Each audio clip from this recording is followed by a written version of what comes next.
Hello and welcome to the Broad Street Hockey Podcast. I am your host, Ryan Gilbert. Joining me, as always, is my co-host, Joe DeMarini. Joe, we're live. How you feeling on this Tuesday evening? Just fantastic. Flyers win last night. Felt good. Always, it was a nice, clean win against the Devils. Was just perfect. Good way to start the day. Yeah, it was good. Like, we could have recorded over the weekend. We had Go Birds on Sunday, so we couldn't record then. And it's the Yeah, go weekend. Birds. Woo, Yeah, we're going to the Super Bowl, baby. Yeah, and no one wants to record on the weekend. So, but if we did, it would have been like, all right, Flyers lost a back-to-back. What's going to happen now? But now we have that big win on Monday night over the Devils. Another Joel. We got the Scott Laughton back with the empty netter. Ristolainen 2 assists. Konechny, I think, had 2 assists. So Gary had a goal. Like everyone contributed in there for the Flyers. As just keep going up and down here. So more up than down recently. Yeah. So yeah, it's good for me because full disclosure, I did not watch the Islanders game, and it sounds like I did not miss much.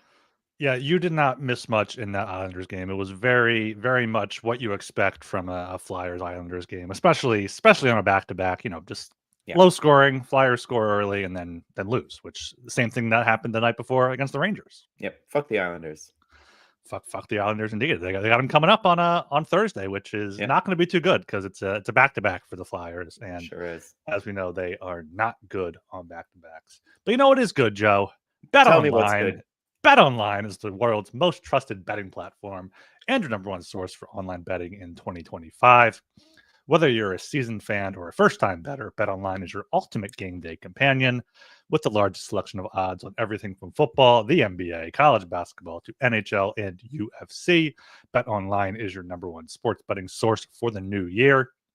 Every touchdown to three-pointer and a hat trick, BetOnline has you covered with odds, stats, and more for every game, every play, and every win.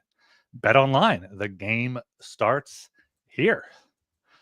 I'd bet that most people didn't think there'd be such a blockbuster trade so early here in this season. Was that Friday night? Friday night it was, right? Because Flyers were playing the Islanders, and like during the game, once again, a big trade went down. Not involving the Flyers, but I mean, the biggest in-season trade in quite some time. The one that biggest I can remember here with you've heard about it by now, Mikko Rantanen going from the Avalanche to the Hurricanes for Marty Necas, Jack Drury, a few draft picks. Also Taylor Hall going to Carolina from Chicago. Chicago getting back their own third-round pick for retaining 50% of Rantanen's salary here. Joe, why didn't the Flyers do this? Why wasn't Danny in on this? Fire him right now. No, it doesn't make any sense. What, like Rantanen, sure, he can play center, but he's best served at the wing. Do the Flyers need another wing? No, they might have a 100-point winger in Travis Konechny. We can talk about that later. But you look at the transaction, and the Flyers don't have anything that either team would have wanted. Both of those are contending teams. They need top-line talent right now because they're both going for it. Sure, the Flyers have a bunch of draft picks, but draft picks don't help you right now. Sure, you could flip them for other players later, but why not just, get the player right off the jump? There was no way the Flyers could be involved with this. Yeah, there was absolutely no way and no reason that they should have been. Mikko Rantanen is a pending free agent. I mean, shout out former Broad Street Hockey commenter and writer Eric Tolsky down there in Dr. T, GM down there in Carolina. I think I saw a quote where he said, like, unless you have the 23 best players in the league, there's always room to upgrade your roster. And I love hearing that. Carolina's been, close but no cigar every season after season. They kind of went for it last year with Gensel, didn't end up re-signing him. I think Rantanen could be the big guy down there. I mean, play with Aho. I think they're both Finnish, so they already have that connection going on there. And they have cap room. I did not realize they have so much cap room down there in Carolina. So that's paying off for them. And yeah, even if the Flyers wanted to do this, the trade would have to start with Travis Konechny, who I skeeted out about on Saturday. I would rather have Konechny than Rantanen or Necas at this point. Yeah. Given the contract, I mean, Konechny right now, 5.5, 8.75 next year. He has more points than Necas. I know Necas can play a little bit of center, but same thing with Rantanen. Rantanen has 6 more points than Konechny, but he's also playing with Nathan MacKinnon. And if Travis could play with Nathan MacKinnon, he'd probably be up there top 5, top 6 in scoring there. So it would have started with Konechny and then been like a depth piece, like a Brink or like a Cates before he got hot, like something like that, which just does not make sense for the Flyers. Even if like one of the teams wanted Tippett for some reason, it would still have to be like Tippett and I don't even know, Tippett Farabee, Tippett Forster, and like something. It just makes sense for either Carolina or Colorado to want anything from the Flyers, and it wouldn't have made sense for the Flyers to do it. No, it wouldn't. So get over it. It's fine. You can't there's only 2 teams. Well, there's 3 teams in this trade, but not all 32 teams can be involved in a single trade. So, sometimes you're just going to have to watch from the sidelines. But hey, I was out and about while this was happening, and my friend was like, he's not a hockey person. And I was like on Twitter and Blue Sky, and I'm like, what the heck is happening? This is crazy. But I think we need to talk about the Taylor Hall part of it too, because Chicago is the rebuilding team of the 3 of these teams involved. Yeah. And yikes. Like, I get it. They save $1.5 million on the cap by retaining Rantanen's salary instead of having Taylor Hall. But a 3rd-round pick for Taylor Hall and to facilitate a trade, that doesn't seem like a lot. I know it's a high 3rd-round pick because it's Chicago's own pick, but still, like, I don't know. That seems like a total misstep and a total mismanagement of a retention slot. You know how I feel about those. Mm-hmm. And just being able to use precious cap space in this last deadline before it goes way up in the summer. Yeah, apparently Friedman said on his podcast or 2 Thoughts that like they went to Chicago, did not tell him what player it was, and they agreed to retain. And then like once the player comes out, you can't go back on that as a GM because then you lose all trustworthiness. But yeah, I mean that's their second retained slot. Also have retained on Jake McCabe. They have some guys they might need to retain on, like a Seth Jones if they trade him. Maybe Ryan Donato. Ryan Donato is where's he at? He's $2 million, so I can't imagine you have to retain on that. But yeah, you got him. You got Alec Martinez, $4 million. He's 37. They should be trading him as well. But I guess that's where we should be focusing though, because you said it. Chicago is the closest team here to the Flyers, and we'd be up in arms if Danny Briere did this. I guess like Chicago's 3rd-round pick is going to be like 5 picks worse than Carolina's or Colorado's second, just because it's the first pick in the round versus late. But a retention slot this early in the game, their second one for I want to say only a 3rd-round pick, but just getting their 3rd-round pick back, it just Taylor Hall. Like, I get that there wasn't a lot of interest in Taylor Hall on the market, but still, he's Taylor Hall. You have to expect that somebody would give you something for him. Yeah, because what did the Flyers got? A 5th-round pick for retaining 25% on Hanifin's contract. So yeah, they could have easily got a 3rd-round pick for Hall on his own, and then got a 4th or 5th-round pick for retaining on somebody else. So, and I wanna shout out Shayna Goldman, because she pointed out on Twitter and Blue Sky that a lot of the teams you would expect to facilitate these kinds of deadline trades already have a lot of their retention locked up. 2 out of 3 on Chicago. I think like the Ducks might have 2 out of 3.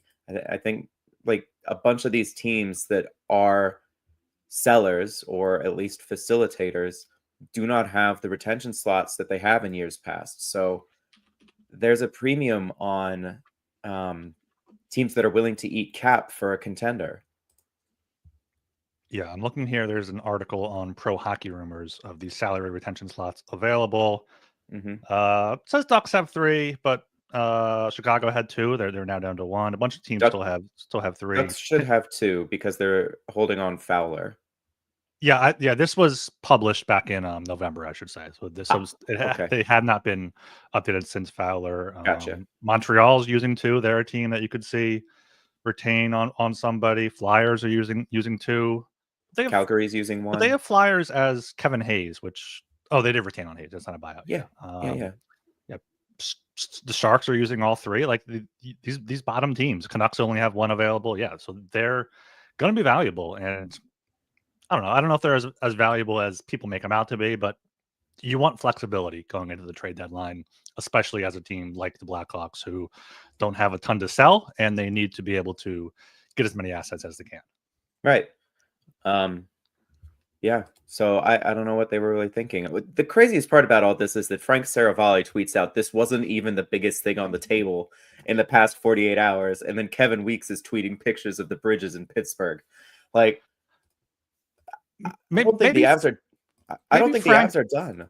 Yeah, maybe Frank just went to one of those steakhouses where it was like, eat this giant steak and you get it for free. That'd be a pretty big thing on the table. I mean, I must say there. Oh, boo, that's bad. No, I don't think Colorado's done. They now have like what, $5 million in cap space now that Rantanen's out. Yeah, Avalanche cannot be done. No. I mean, I like the Nature's fit there a lot. He's fast. He's going to be able to keep up with McKinnon there.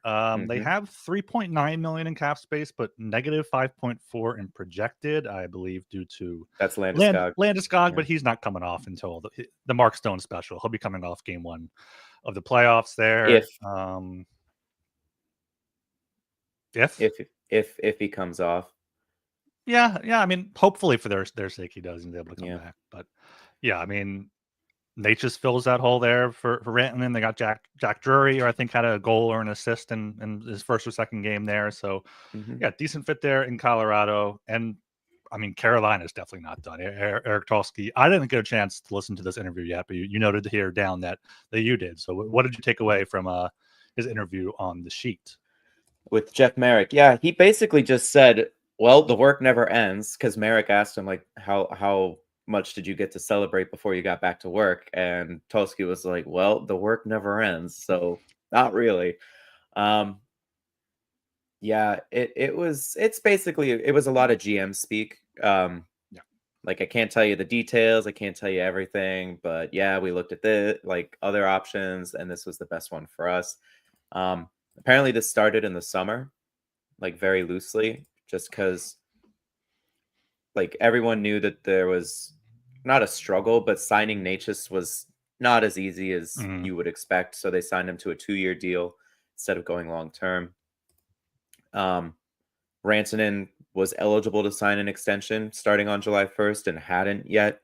So there was just like, it was just kind of like floating in the ether, like, hey, this could happen, we'll see. And then he said that in the past couple weeks, it really came to a point where like, we gotta do something, and deadlines spur action. And I don't know what the internal deadlines were for like the Avs or for the Canes, but one of those teams just was like, we have an internal deadline to get something done, and that really like started speeding it all up.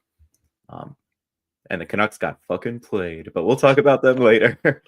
Yeah, I saw a quote coming out that I think it was from Tulsky or someone was like, yeah, these trades take place over not weeks but months, and then sometimes years. You talk about these players like, yeah, we knew Natchez was kind of iffy there with Carolina.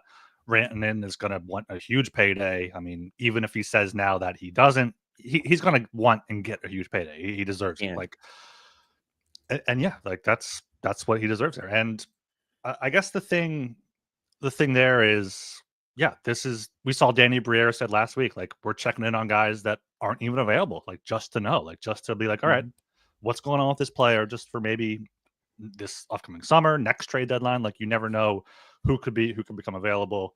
And yeah, the Canucks got played. Apparently they went to the Canucks. I think the Canes went to the Canucks and the Avs and were like, give me your best offers for Rantanen and Miller and Patterson. And this one turned out to be the best. Yeah. The other big takeaway from that interview was that patience is a virtue. Again, the talks for this didn't start until like a couple weeks ago in seriousness, but the idea had been floating around for a few months. That's a good thing. That's a good takeaway for Flyers fans. Like, just because Danny isn't doing anything right now doesn't mean things aren't, in motion, I would say. Maybe they won't come to fruition or anything, but everyone's like, why isn't Ristolainen traded yet? Why is Scott Laughton still here? What? Look, Tulsky kept saying a trade has to make sense. You shouldn't just make trades to make them. It has to make sense for the team. And I would say haste makes waste, right? Like, you got to wait for the right deal or close to it, because if you just rush into a trade, you end up with, well, a lousy return and nothing to show for it. Like, yeah, we made a trade, but for what? Bias for action? Come on. Need to be smarter than that. Yeah, Briere said something similar, like, once you make a trade, if you don't like it after 2 weeks, you can't press the reset button and go back. Like, it has to be something that you're set about. And yeah, Ristolainen, I mean, we keep talking about it. He's the obvious piece to move at the deadline. And I would like to see him move to the deadline. Could be moved in the offseason. I think over these past few games, seeing Eric Johnson play and be able to keep up as a third pair defenseman gives me more confidence in trading Risto, because you can, pencil him in there. Drysdale's playing well. We'll get to that. Like, as long as the Mula is healthy and Andre's healthy, I think he was back this weekend for the Phantoms. Like, I'm all for trading Ristolainen. But yeah, I am too. But like, not for a third round pick. No, there's no need to rush it. Like, the Flyers have their price, and a team probably has to go above their price for the Flyers to be like, all right, pull the trigger. Otherwise, there's like, all right, do we want to do this now? We're kind of making a run now. Sam Erson's playing well. Our whole team's clicking together. Like, should we try to go for the playoffs? But I do like this timing for the Avs and the Canes, because they got 2 weeks before Four Nations, so they can see how their team gels together now, and then they can go through Four Nations up to the deadline, knowing what else they have to do. They got their big thing out of the way. Now they got to get the sides, get the appetizers ready for the stretch run. Yes, yeah, and it gives the Canes a chance to see how Rantanen fits within their system. And Tulsky even said, like, he might walk in the summer. We're prepared for that. We were prepared for that risk when we made the deal. That's fine. We think we can re-sign him. We have ample cap space, and I need to get to know him to convince, make the pitch. But Sebastian Aho is a good friend of his. There's a couple of other Finnish players on this team. We can make this work. Maybe another Finn might help them, aka Rasmus Ristolainen. No, actually, there's one thing I want to talk about with Risto, because it occurred to me the other day, this might be the Flyers' last chance to trade out a player for a premium draft asset. Like, if you look at the rest of the roster, Morgan Frost, he ain't bringing back a first.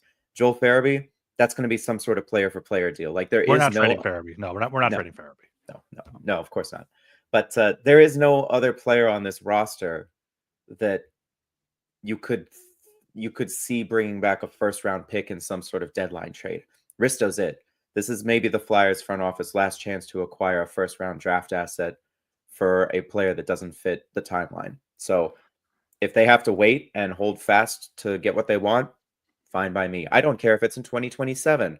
In fact, that might be even better, because then they could flip it for something else later. Like, why not? So, yeah, that's patience, people. Patience. It's a good point. Yeah, be happy. It's a good point. There's no need to rush with Risto. I mean, maybe they keep them and make a playoff run and make the playoffs, and then they have playoff Risto on tape, and teams want him even more in the offseason or next trade line. But we got a comment here in the YouTube from Cran JX. The only concern about waiting on trading Risto is the risk of him getting hurt. He has a number of injuries the last couple of years. Luckily, he has been healthy this year. Like, yeah, that's definitely a concern for every player, obviously, but Ristolainen kind of especially, just the way he plays the game, very physical, blocks a lot of shots, as do all the Flyers in their system. I was looking at team blocked shots since they started tracking it in like the 2000s, and like the past 2 years for the Flyers, they're like both top 5 in history. They're like on pace to do that again this year, which that's John Tortorella's system. And yeah, it's there's a risk there, but I don't know if it's going to be anything that long term. And if it is, you put them on LTIR, bring up Andre, bring up Grant, whoever, and we could all die down the road. We could all die tomorrow. Like, I'm not worried about the injuries. The thing about his injury last year was the tricep tendon or something, that, like, it was a snapped tricep tendon or something. Yeah, something like that. Yeah. So I think, and it was like 2 days after the season ended that he got surgery to repair it. I think what happened there was because the Flyers were so close to a playoff race, they knew that if they surgically repaired it, he'd be on the shelf for 3 months or whatever. But if the Flyers made the playoffs, this was an injury that he could theoretically play through in some capacity. So I think they waited on the surgery and kept him out extra long just in case the Flyers made the playoffs so that they could run with him. But then once they missed the playoffs, it was like, well, might as well get the surgery now and take those 3 months recovery, then get into your offseason training and then go into the preseason. So he probably missed more games than maybe he would have had to if he'd gotten the procedure immediately. Like he might have been able to come back for the last 2 weeks of the season or something. I don't remember the exact timeline, but yeah, I'm not so worried about the injury stuff because he took a pretty hard hit into the boards last night, popped back up. So he's a resilient line in there. Resilient. We can workshop that a little bit. We can workshop that, but resilient Risto is there. So yeah, and I think it was like on record that either Briere said it or Risto said it or Tort said it. It was like, we could have had the surgery, but he wouldn't have been available for the stretch run, and we were in the hunt until a minute left in game 82. Like that's the point, and you want your best guys out there.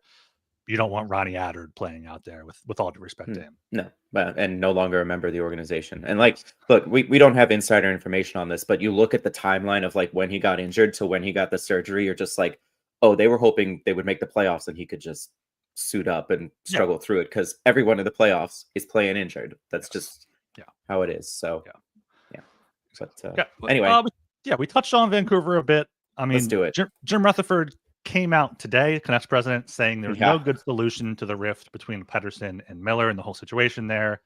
And then you added here, Canucks got played by the Canes, which we already touched on. I know there have been, I don't know, reports, rumors, whispers that like the Flyers may not be interested in Pettersson. Just he's too soft. He's too soft. He wouldn't be able to play under Torts or whatever. But I don't know. And I'm also questioning, like, is Pettersson as good as we think? Like, looking at his numbers, he had one great season. He had 102 points in 80 games 2 years ago. Last year, 89 points. 2 years before that, 68. On pace for 60 again this season. Obviously, it's probably hard to play through whatever is going on in that locker room and, whatever happened there. But he was injured last year, too. Like, the second half of last season, he was injured. Yeah. I'll also someone point out like he came up very small in the playoffs last year when they were, going back and forth with the Oilers. Yeah, in that series there. But yeah. I thought you meant the Preds series. Yeah. No, yeah, Oilers. But I mean, the Canucks are not going to get a good return for him whatsoever. No.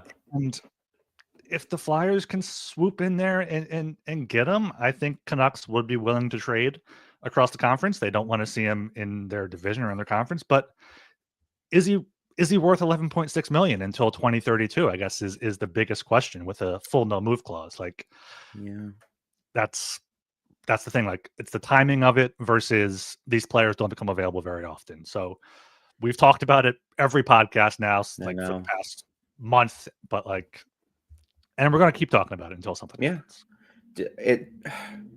You got to take risks sometimes. I guess you just have to measure, is this risk worth it? Or is what you would be giving up worth the risk? Like, we don't know what kind of offers are out there. We've seen the JT Miller offers because that Rangers trade got scuttled, and that wasn't very much. But Pettersson, higher profile player, younger, locked up. I mean, I don't know. If you can get him for like Frost, Risto, and a prospect or something like that, you have to. Like, first, or even upgrade Frost there to Tippett, Farabee, Brink, maybe Forster. I would even give up, but I don't think the Canucks are going to get that good of an offer. I know that's a low ball. We're going to get comments that these guys don't know what they're talking about, but the Canucks are not going to get a good offer. They have no leverage right now. Nope, zero. I also would not trade Tyson Forrester, and I also would not trade Owen Tippett. I know that's kind of like nobody should be untouchable. Who else on this team is playing as fast as Owen Tippett? Like, Brink? He's not that fast. What a cannon last night from Bobby Brink. Great. What a clapper. Cannon. A Bob bomb. Bob bomb? Love it. Yeah. Bobby Brink. No, like from Mario, right? The Bob bombs. Like yes, Bob bomb. Yes. Bob bomb. That's good. There we go. The Bobby Orr clapper. Love to see it. No, I don't know. I'm like more iffy on Pedersen than I was when this all came out at the beginning. So we'll see, I suppose. Yep, but but he'll be playing for Team Sweden, right? he will be playing No, for Team Finland, who Finland. Finland and Sweden have a big rivalry. So maybe we'll get a chance to see how Pedersen performs against Sam Ersson. Sam Ersson is likely to join Team Sweden. I think was a report that someone wrote Pedersen, up at Broad Street Hockey. Pedersen is Swedish. Is Pedersen he? is Swedish. He is. He was Oh, born all in right. Sundsvall, Sweden. Oh, we'll get to see Pedersen and Ersson together then on Team Sweden. Allmark is still week to week, I think, for the Senators. Markstrom's out 4 to 6 weeks now. Philip Gustafsson is still the clear starter for Team Sweden, but Sam Ersson, he could end up getting some run there with Team Sweden. He'll have a shutout. Just book it now. He's going to have a shutout. Yeah, 1-0 overtime win against Finland or something like that. Nah, Team Canada. He's going to shut out Canada. All right. Yeah. Just watch. It's going to be the most ridiculous thing you'll ever see. Somehow he's just going to shut them out. And then he gets to chirp TK all the rest of the year. Yeah, exactly. Yeah. And Sanheim. But Sanheim doesn't chirp. TK chirps. You want to be able to give it back to TK. Yeah. He'd be like, "Hey, Urs, what's up?" But I mean, Sam Ersson he's been fantastic since coming back from the holiday break. I know he missed a few games there with the groin injury. Allowed 5 goals to the Rangers, which maybe you should have had another save or two, but you can't fault him for most of that. He's allowed 3 goals or fewer in all but that game. So 9 of his 10 starts, including 1 goal or fewer in 5 of those games, with a full shutout as well as a combined shutout in the game that he left. Can we just talk quickly about that Rangers game and how every single goal he did not have a fucking chance on? Like, I know the score was 6-1 at the end, but what's he supposed to do? I hated the final few minutes where they got the empty netter and then they got a power play goal. Like, it sucked. It just sucked. It was one of those Rangers games with Shesterkin standing on his head as he's been doing, and the Flyers getting nothing. Real good. He was real good that game. Because the team in Tortorella after it, they weren't even that dejected. They were like, all right, we played well, got goalied. Let's move on to Long Island. Yeah. And then they got goalied again. Yeah.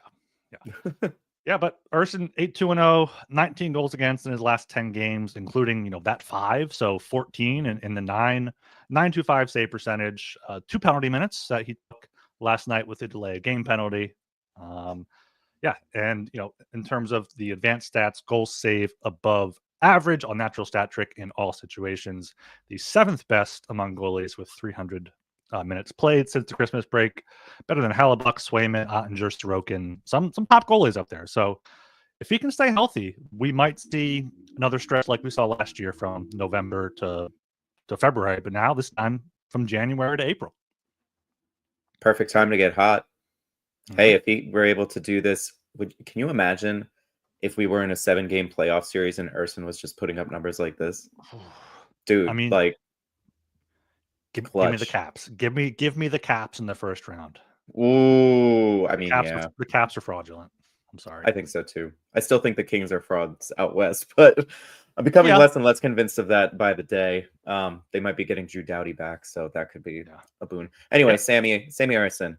No, but Drew Doughty could be joining Team Canada with Alex Pietrangelo opting out, which I'm not shocked by. I'm not shocked by players opting out, especially Pietrangelo. He's won a gold medal already at the Olympics. Yep. He's old. He wants to win another cup.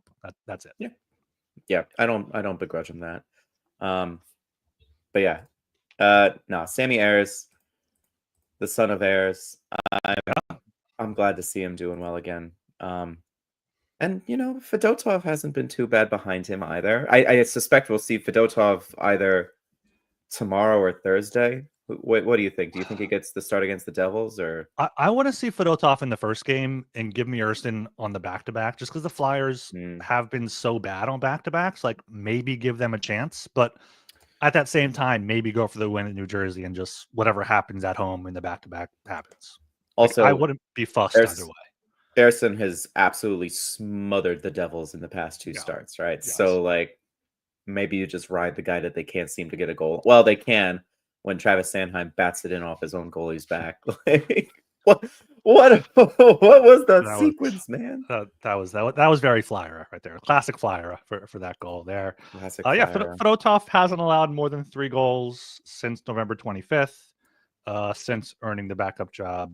3 against the Leafs in overtime, 3 against the Leafs again, 2 against Columbus in a shootout loss, and then 3 against the Islanders, including one that he should have had. The Matt Barzal shot on a 2-on-1. He should have had that one, but I mean the Flyers only scored 1 goal, weren't going to score 3, so it is what it is, and he's performing fine as the backup. So hopefully the 2 weeks off for him helps. Hopefully Ersson doesn't have to play too much for Team Sweden, and the Flyers have a decent tandem the rest of the way. Yeah. And tell me, Gilbs, who is not performing well in net? Who is not performing well is one Alexei Kolosov. Maddie Campbell watched all of his performances over the weekend with the Phantom, so check out her article at BroadStreetHockey.com. Like and subscribe there for just 16 cents a day. She has video in there. She has some takeaways. I read it and watched through some of the goals right before we hopped on here.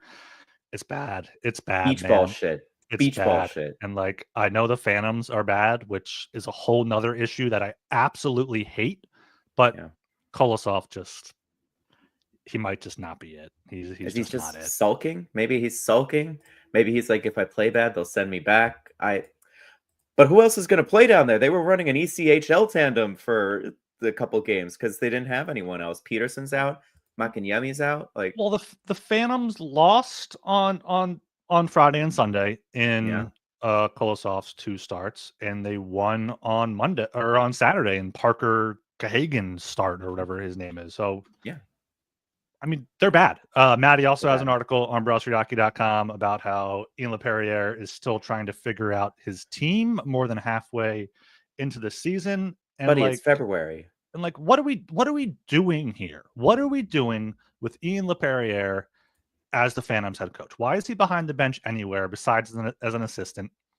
This is one of my problems with the Flyers rebuild, and I understand the timeline. They'll have better players with the Phantoms next season, but the Phantoms need to be at least competitive. Samu Tuamala has been healthy scratched. Anthony Richard, why is he on the power play up here? I'm kind of getting sick of Antic. Rodrigo Abels, I've been very happy with. Go ahead. What do you got to say about Richard?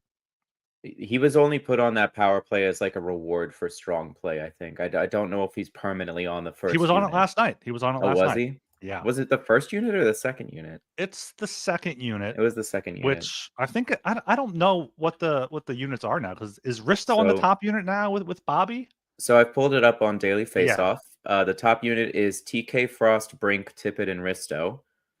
Which honestly Risto kind of deserved. He's been pretty good. Second unit, showcasing him too. That's what I'm saying. Or maybe he's going to be PP2 for the Finns. Who's to say? Typho, Cates, Meech, Richard, and Dry Guy on the second unit. Yeah, although to be fair, the reason Drysdale is on that second unit is because he's playing with Travis Sanheim on the ostensible top pair. So, they're trying to manage his minutes, I assume. Yeah, and I guess they want a left shot there, and Richard is put Farabee there. Put Farabee there. He's been playing a lot better. Maybe they want Richard because he's fast, and then he can get back if Drysdale has a turnover. He can rush back and make it a 2-on-2 or stop a breakaway or whatever. But I've been very impressed with Rodrigo. But going back to the Phantoms, it's just I don't know, sign some quad A veteran guys to get something going there. You want to see some sort of progress in the AHL. No progress. Yeah, no progress. Why did they sign him to an extension? It goes through next season, right? Yeah. It goes through next season. Yeah, they signed him back in June, 2-year extension through next year.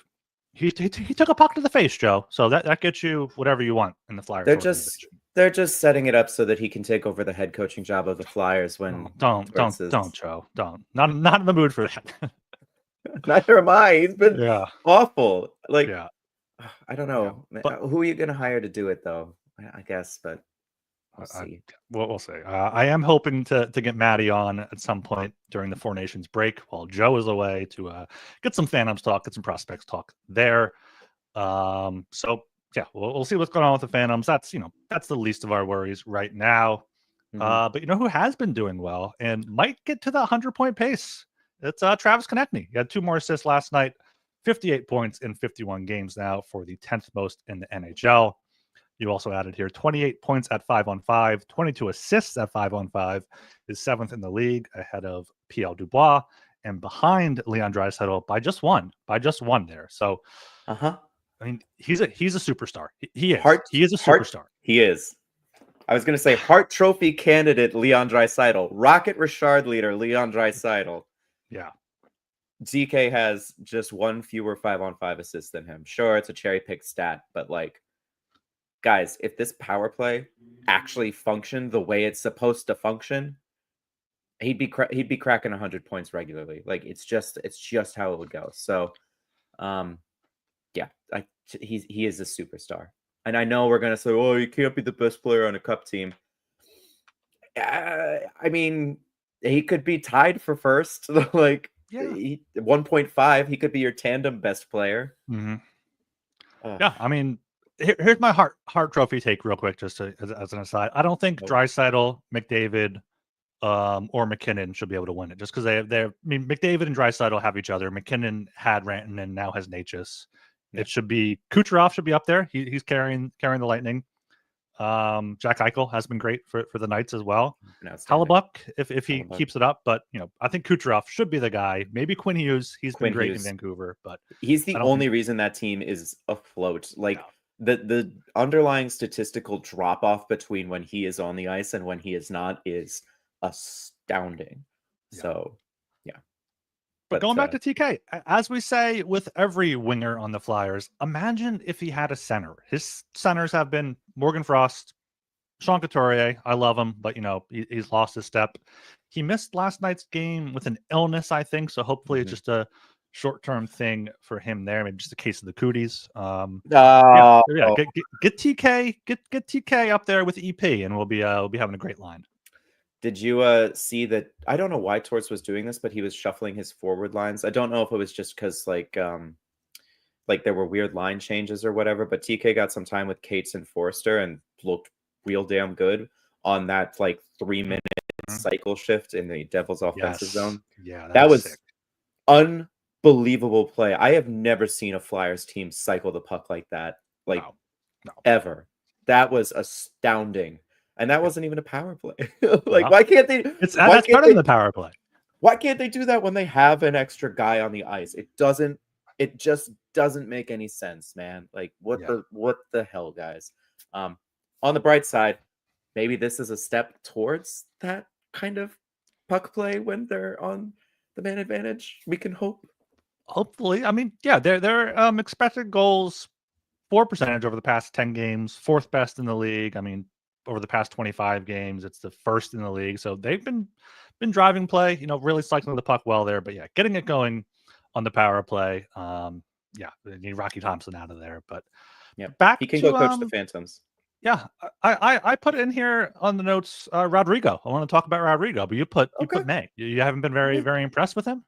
He's had those flashes, and I'm like, oh, that was cool. And then I also sometimes watch him, and I'm like, oh, he's not ready. He's not like up to NHL speed yet. I keep him if they still need a center on the 4th line, if Coots is still sick or you want to send Richard back down, whatever, then like, yeah, I'm happy to keep him up for a little bit while Paling's on the mend. You know, he's fine. I would almost go as far as he's not more than a 4th liner, maybe 3rd liner at the NHL level. He's not. I'm not saying that, but like he's always on the forecheck, always hits the body. Had a steal or 2 last night that I really liked in the offensive zone, and haven't noticed him making any mistakes. Like he's finally got his chance at the NHL, age 29 or so. That's why he came over here, and he's making the most of it. Like I've been a big fan of his game there. So I wouldn't mind trading Frost more now that we have a guy who can be a 4C, move Paling to 3C if you have to, and then you know run. As long as you get back like a C, get back something. Like I don't know. I'm just sick of Morgan Frost. Sick of him. I mean, yeah, me too. Yeah, we all are. No. Yeah, Apples is fine. He was a good depth signing in the summer. I think he said in an interview that he models his game after Pierre-Edouard Belmar, who had a similar career path, like Love it. came over Yeah. late and really turned himself into a fundamental bottom six guy. Went to a cup final when he got expansion drafted by the Vegas Golden Knights. Didn't he win a cup with the Avs? I don't think he I was thought he did. there. I don't. Knack did. I'm looking it up right now. Speaking of Stanley. Knack, Oh no, he went to the Stanley Cup Finals. He was with the team. He was with the Lightning and Right. lost to the Avalanche after being on the Avalanche the year before. Just yeah, always a bridesmaid there for Pebbles. poor guy. Yeah. I think he's on IR now too. Like that's a Who? shame. Belmar. No, I just looked him up. He's overseas somewhere. He is is he? HC Adjoy. No. Returned to Europe, Swiss club. He signed with the Swiss club on October. Yeah, after he tried to return to Colorado, but did not make the team there. So good for him. Still playing there. But he's almost 40. Jesus Christ. Yeah. You know what I noticed last night when Sam Harrison took the delay of game penalty? It was not Joel Farabee who served the minor. He always serves a bench minor because he did it early on and they scored. So he did it always. But why do you think he wasn't able to serve it last night? I think that's because he was on the penalty kill, Gilbs. Oh, was it? Was he really? Joel Farabee scoring goals, killing penalties. What can't this guy do? What can't he do? Apparently score goals at a consistent shooting percentage, but he's been a lot better recently. As now he's got at least 2 in the past week. He had one last week in the game against the Red Wings. 2 points in that game. He had the assist on the Risto winner. So he has 3 points in his past 4 games. He's playing well. Yeah. I'm since returning from a scratch, I'm like perfectly content with how he's playing. And I like him on a line with Michkov. I think that's like a good combo. I think that's a real good fit there. Last night, Flyers had a big 4-minute penalty kill in the first period. They had a few chances on that, and then Lawton had a chance in front. I forget if it was Farabee had one as well, but last night, Konechny, Cates, and Forster and Lawton all played over 2 minutes on the PK. Farabee 124 and Hathaway 116 there, and no shot attempts against with Farabee on the ice in that time. So he's been doing a good job. Yeah, I just we got to see him score some Joels, man, some Joels. I love a good Joel. He's shooting 8.3 now. His career average is 12%. So 8 goals now. He'll get to double digits. It's just a matter of hopefully he's able to keep it up and pick it up a little bit. I think he was shooting like 5.7 for the first few months of the year. Like it was just it was bad. You knew it had to come back around at some point. It looks like we're getting some of that positive regression. Hopefully it continues down the stretch this season. So, I mean, we need our one natural left winger to actually be able to do something. Yeah. Before scoring against the Ducks, he was shooting 5.6. Then he had goals in back-to-back games. And then before scoring against Detroit last week, he was shooting 6.7%. So he's climbing up there. If he can get up to 10% by the end of the year, we'll see a dozen, maybe 15 Joels this season, which I'll be happy enough with given how he started the year. Well, last season, I was convinced he was going to crack 30. Yeah, we were convinced about Tippett too with that. And Tippett just appears to be a guy that like last year may have been what he is, close to, 25, 30 goals, 20 assists, 50 points. Obviously would be better with the center, but he has like 7 game stretches where he looks like the best player in the NHL. And then for the next 7 games, it's like, oh yeah, he was out there tonight. He's skating fast, not really doing much else, but he's skating fast. So frustrating, but I'm here for it. It's fun. They need some guy who can just blow. I mean, it's not for lack of trying. You see him blowing into the zone all the time at top speed, and you're like, oh yeah, something's going to happen here, and then it doesn't. You're like, well, that figures.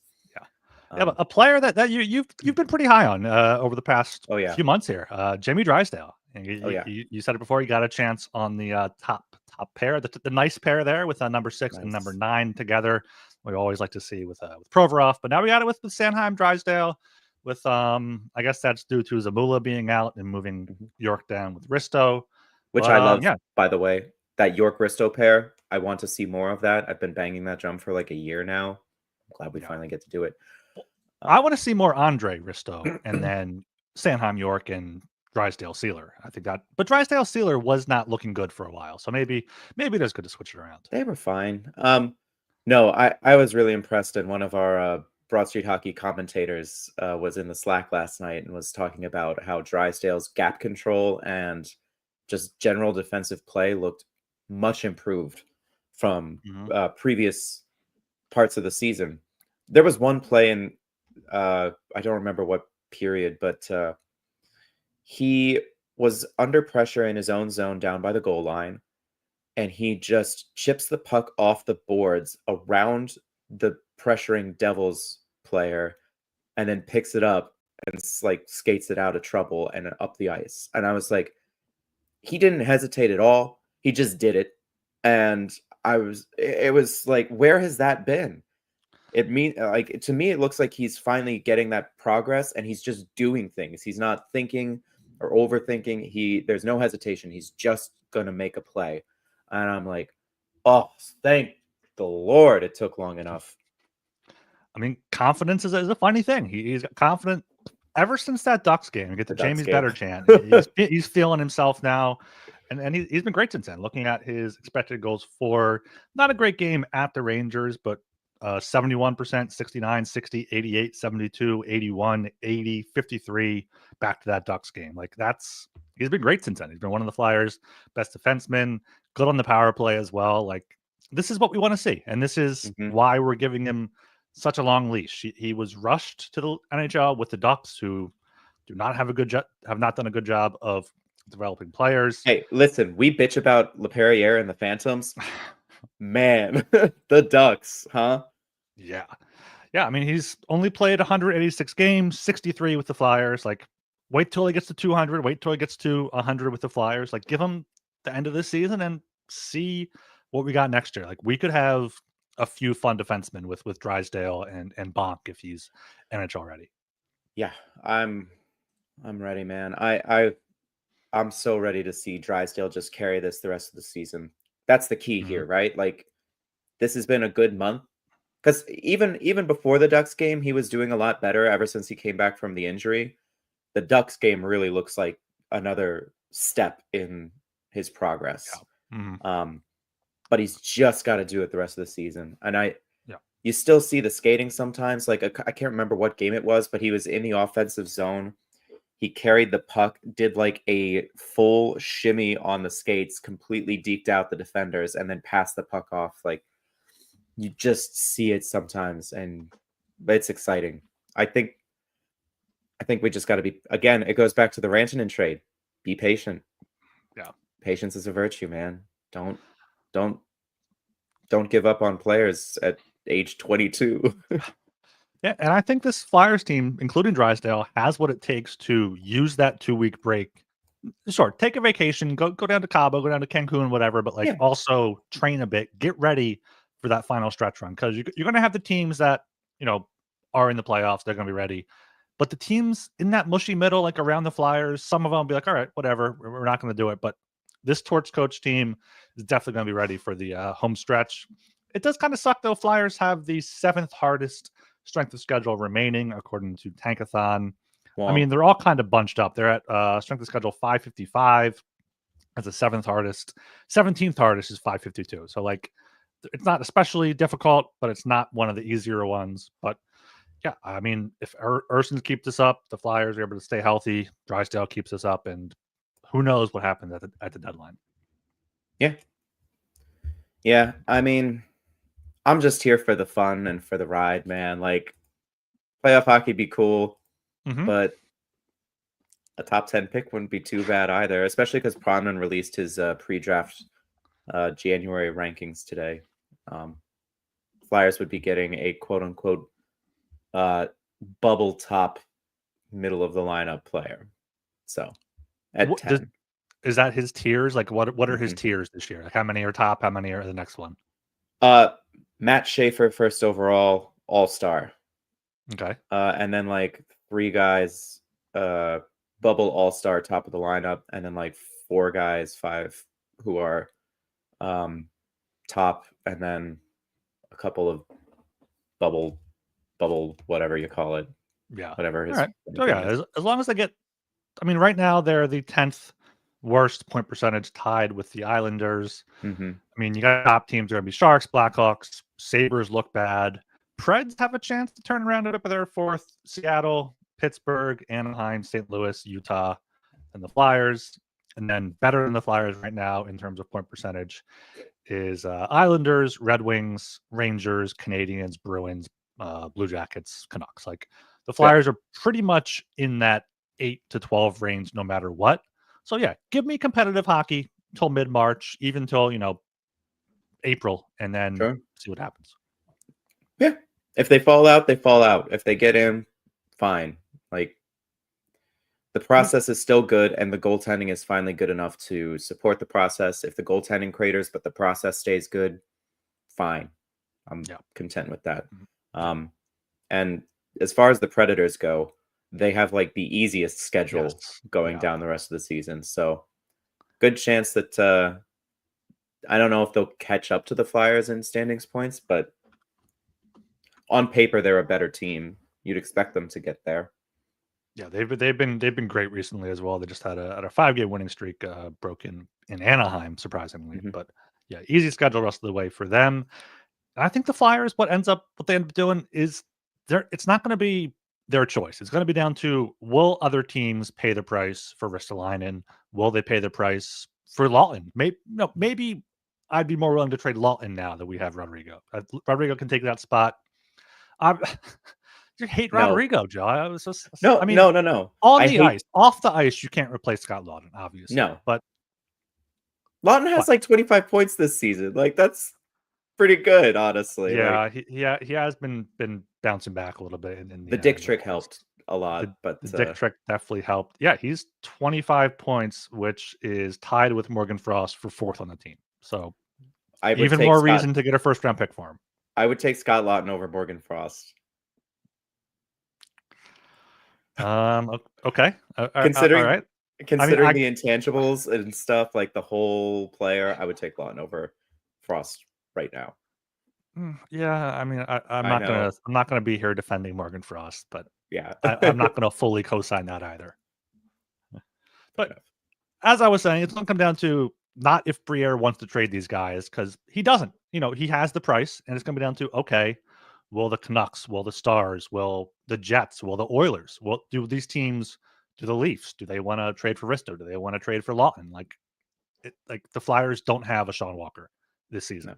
They can take a shot. They can make no trades, which apparently you've already seen some people that want the Flyers to make a trade. And like who?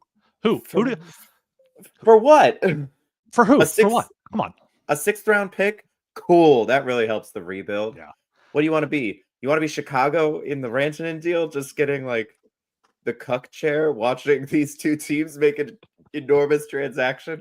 That was the best meme, by the way. That was a great meme. Came out of that trade good. was the cuck chair meme. I just like, if you want to go the Blackhawks route, cool. Guess what? Everyone in Chicago is miserable. Everyone in Chicago hates this. The players, the beat reporters, the fans, they are all miserable. Yeah. And here's the thing, Flyers fans are miserable right now with the team playing as it is. They'd be even more miserable if they were awful. Oh, God. Yeah, speaking of miserable, if you haven't already seen it, go on Twitter, look at the Flyers tweet announcing the Build a Gritty factory, and look at the replies. It's just some miserable people out there be like, oh, how is this going to help the Flyers win a cup? I want to get some gritty playoff merchandise. When's that going to happen? And also, I wanted to throw us on the sheet. Flyers are apparently raising ticket prices for next year. And the players they used in the promotional email, I'm not sure really how much you can read into it, but I mean, they mentioned their leadership core, Couturier, Lawton, Konechny, Sanheim, to complement the young talent of Michkov, York, Forster, Cates, and Bobby Brink. So notably absent from there is Tippett, Frost, and Farabee. So I was going to say, maybe, Farabee and Frost are too old, but also Cates is 25. Like, I also don't know who writes and approves this. It could just be like a sales department. Like, who knows Who if knows? Briere or Jones even look at this, or if they have an assistant to sign off on it or whatever. But something for fans to read too much into. I feel like that's kind of fun there. I mean, it's signed by Dan Hilferty. Yeah. Yeah. Yes.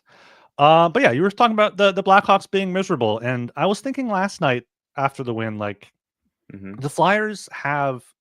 You love all these players on this team. There's like no one that you're like, oh, you know what, get rid of him, or you wouldn't be somewhat emotionally not damaged, but like you're not gonna not care if these guys get traded. I mean, maybe Frost, but like Farabee, we love, Brink, we love, Forster, we love, Lawton, we love. Like all of these guys, we've grown to adore, and that's what's gonna be so hard, both for fans and also for Briere and Jones to disconnect that because at some point they have to disconnect that and make the trade that's right for the club.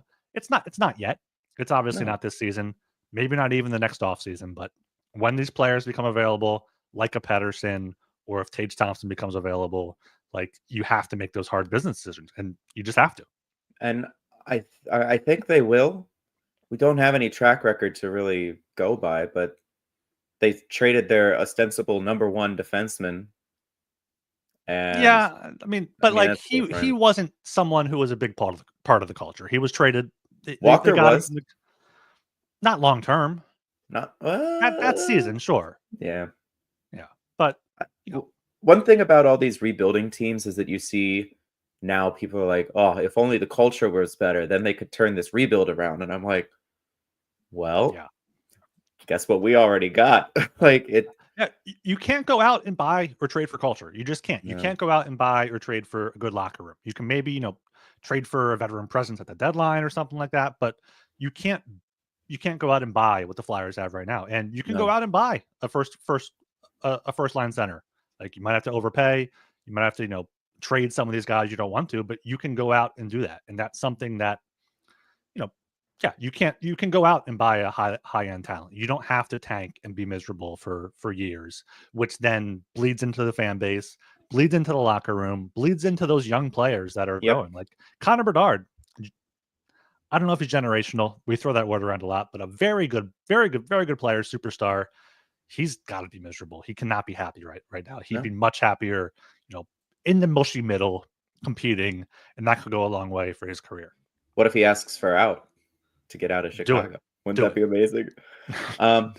There's not a chance. You could try an offer sheet him, but Chicago would match whatever. Speaking of offer sheets, Wyatt Johnston, Marco Rossi. There was some talk in the Broad Street Hockey Slack today. There was.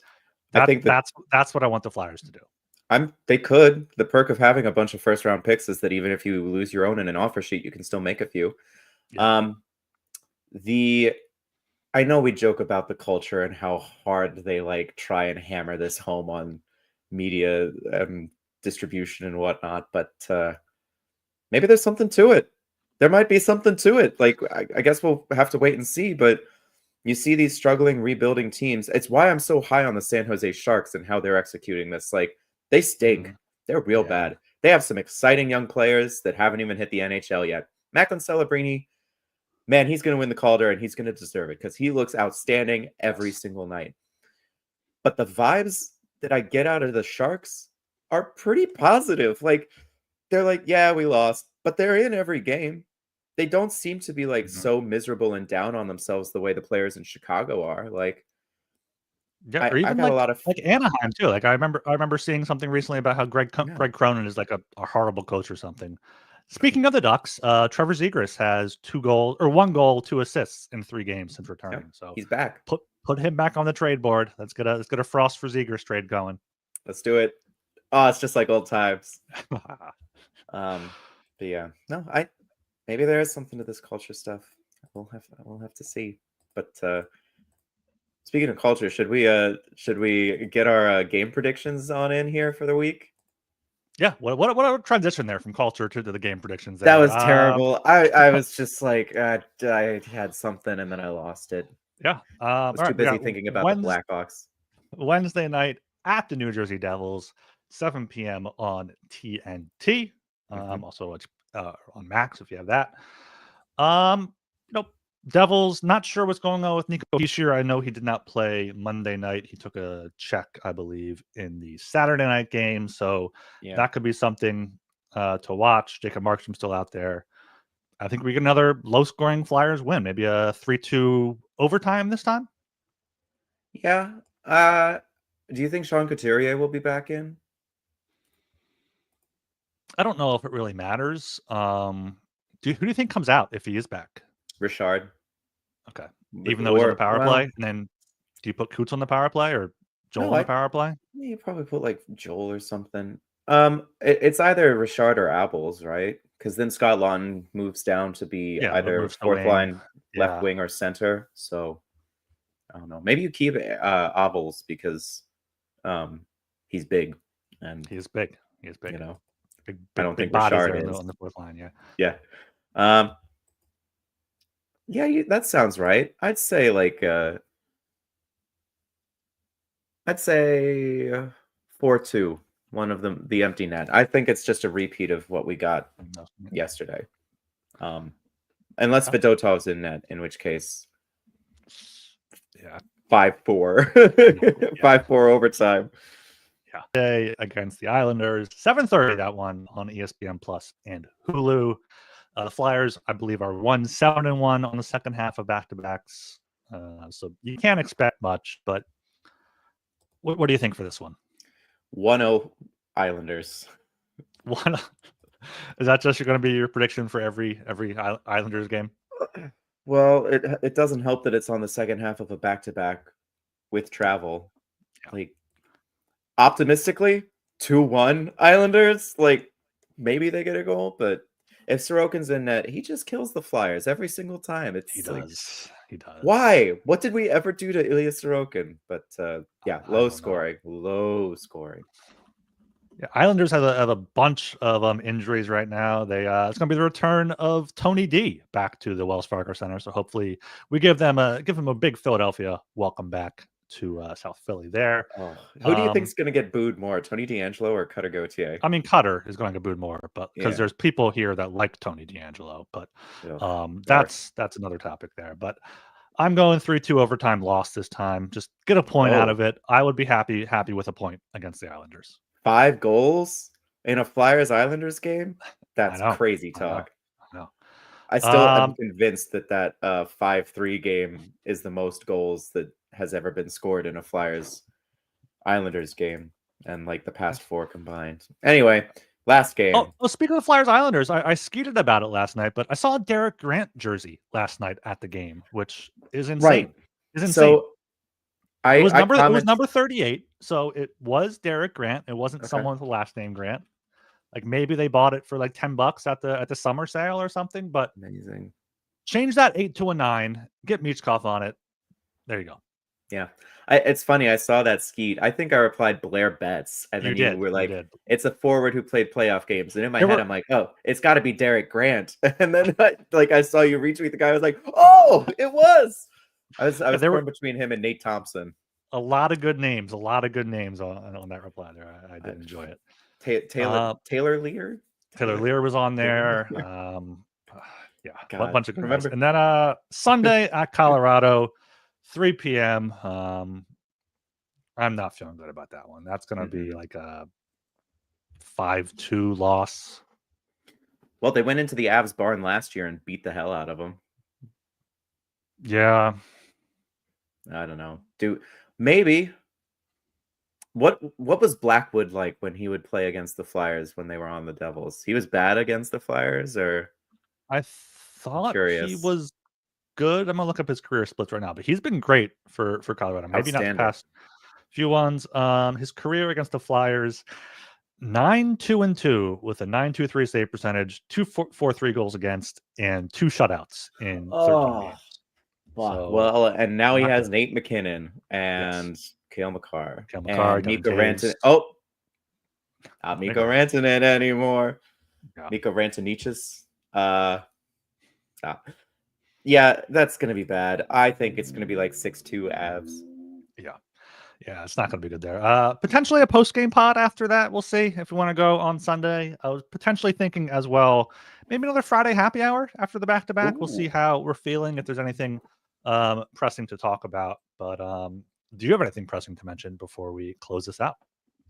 I don't think so. I think we got through a lot of it. Yeah. Just be patient, folks. Like, it's gonna take a while. It's gonna be a while. It's gonna be a while. All right, let's do our Tankathon lottery sim here. I got the Flyers still at 10th. Before you click this, right. I did about 3 runs of this before the show. Penguins won twice, and then the Rangers won the third one. The Rangers jumped up to 3rd overall. All right. Let's come on. Let's see not what we got here, please. Hey! Flyers 2. I'll take that. St. Louis moved up 7 spots. Flyers move up 8 spots. That would be fantastic. Who you drafted? A top 3 pick. I don't know who you're drafting. You're the draft guy. At this point, who's the top center? Is Misa a center? Well, there's doubts about whether he'll stick at center in the NHL, but they're a little bit I think they're a little overblown. All right. Here's the mock draft on Tankathon, which is I assume just their rankings. They got Schaefer 1, Porter Martone 2, big right winger, James Higgins 3. I kind of want Higgins. Like, he had all the hype coming into this.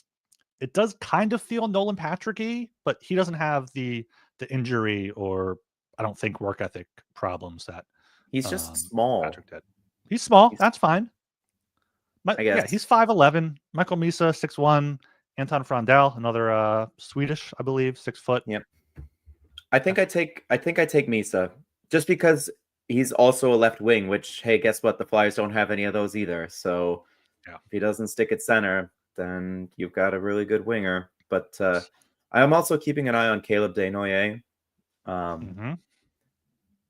don't know. He just looks like people are like, oh, he's a high floor, low ceiling 2C kind of guy. And I'm like, I don't know, man. There might be something cooking there. I'm not sure yet, but even if that is what he is, I don't hate it. If you have, 2 good 2Cs with him and Jet, like, it gives teams matchup problems. Like, that was the one thing kind of about the Devils. Like, without Hischier, they have one line. So you just shut down that Hughes line and you're good to go. Yeah, that's true. I don't know if he'll be there. If the Flyers pick 10th, I don't know if Caleb Desnoyers falls that far. I also would not take him at 2nd overall. So where is Rybikin at? Rybikin's fallen. Rybikin's 19. I'll take him. I'll trade up to get him with the Avs pick. Yeah, probably. I'd do that. Yeah. Sure. Why not? You got Coots here. You have Coots and Coots. So Joshua Ravensbergen, goalie, projected to go in the first round. If the Flyers have 3 picks in the first, do you think they pick a goalie? No, I wouldn't draft a goalie in the first round. I don't think it's worth it. No, I agree. I don't think unless he falls down to the 3rd pick and maybe, but I don't think that's worth doing. Either that or the Ducks 2nd rounder. I think that would be about where I'd. Yeah. But the fact that they were reportedly in on Askarov could mean they're looking for a young goalie. More depth. Why not? Yeah, it doesn't hurt to every teams are always looking for goalies, so it does not hurt to have 2. ABDG. Always be drafting goalies. Always be drafting goalies.